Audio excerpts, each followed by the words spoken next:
ដឹង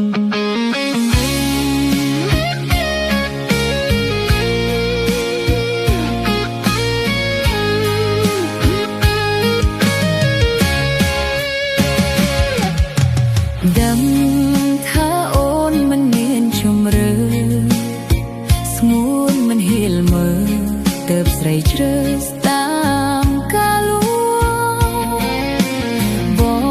ងព្រមស្ដាប់តែឈឺបេះដូងម្ដាយអូនគួតលបួងស្ងួនព្រមទាំងអាឡ័យអូនគិតថាគ្រួសារក្រក្រេដតេស្ដីនួលអមពីបងវៀងចិត្តស្មោះដាក់ខ្នោះបេះដូងរឿងស្នេហ៍កំឡងស្នេហ៍ចប់ទ្រូងដំបើ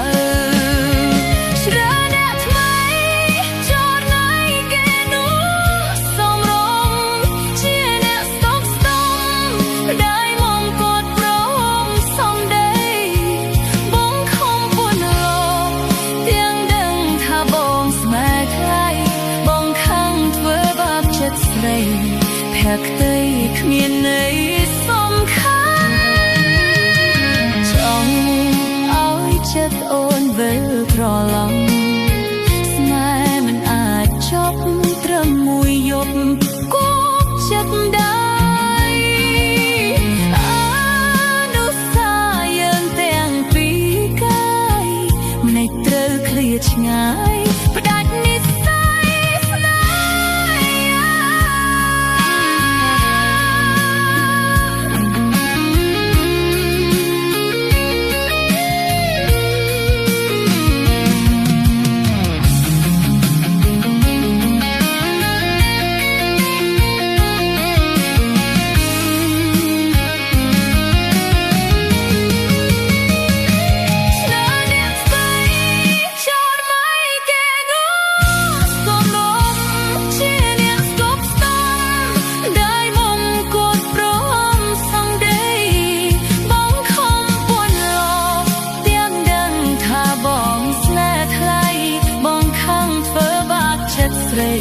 ភក្តីគ្មានន័យសំខាន់ចង់